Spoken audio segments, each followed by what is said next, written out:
Segment में बाजार में रुख रखना चाहिए? चलिए, तो बैंकों पर ही खैर जोर लगाया जा रहा है इस समय। स्टेट बैंक ऑफ इंडिया में भी अच्छा खासा मोमेंटम आपको देखने को मिला था। पीएनबी भी सुबह नीचे आया, उसके बाद नीचे से पीएनबी में थोड़ी सी बाइंग आई थी। हालांकि अब वापस वो रेड में आ गया स्टॉक, लेकिन लोअर लेवल से अच्छी खासी उसने आपको रिकवरी दिखाई, उसके बाद ऊपर के लेवल पर आके फिर थोड़ा सा फंसा है। ये स्टॉक इसलिए मैं बात कर रहा हूँ क्योंकि इसने आज अपना 52 वीक हाई बनाया, और 52 वीक हाई पर भी ये इकलौता अब स्टॉक है जहाँ पर वैल्यूएशन कंफर्ट है। हाँ, अब थोड़ा सा रिस्क यहाँ पर ये है कि जो लेगेसी इश्यूज़ हैं इसकी वजह से इतना नहीं चला जितना बैंक ऑफ बड़ौदा चला या जितना बाकी के पीएसयू बैंक चले, लेकिन बैलेंस शीट के हिसाब से ये अभी भी इंडिया का सेकेंड लार्जेस्ट बैंक है एसबीआई के बाद, तो इसका थोड़ा ध्यान रखिएगा।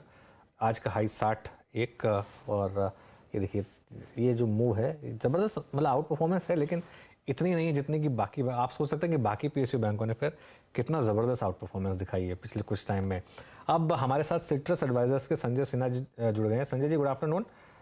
पहले तो इसी स्पेस से बात कर लेते हैं जो इस समय एक क्लियरली एक गो टू स्पेस है मार्केट की, पीएसयू बैंक्स।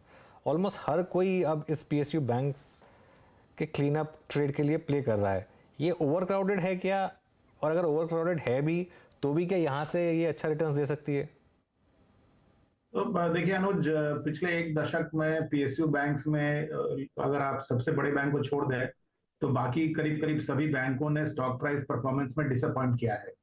लेकिन अगर आप उसके पहले का पीरियड देखें, जब पीएसयू बैंक्स में एक फेज आया था रैली का, तो उस फेज में देखा यह गया था कि पीएसयू बैंक की रैली शुरू हुई थी when they were trading at a discount to their book value, और वो जो रैली थी वो पीक आउट कर गई थी करीब करीब जब उनकी स्टॉक प्राइसेस उनके बुक वैल्यू से 1.5 गुना से लेके 2 गुना के बीच में ट्रेड कर रहे थे, डिपेंडिंग की कौन सा बैंक है।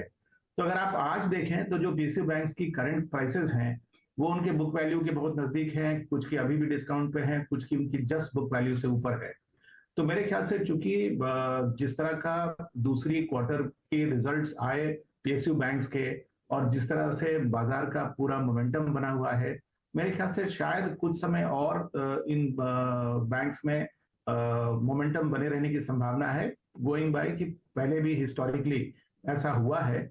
और दूसरा, अगर आप फंडामेंटली भी देखें तो पीएसयू बैंक्स ने बहुत अपनी बैलेंस शीट को साफ किया है, बहुत और आज जब अगर आप बैंकिंग क्षेत्र देखें तो ऐसा माना जा रहा है कि जिन बैंक्स का कॉर्पोरेट बुक ज्यादा अच्छा है या ज्यादा बड़ा है, उनकी अपॉर्चुनिटी ज्यादा बड़ी है।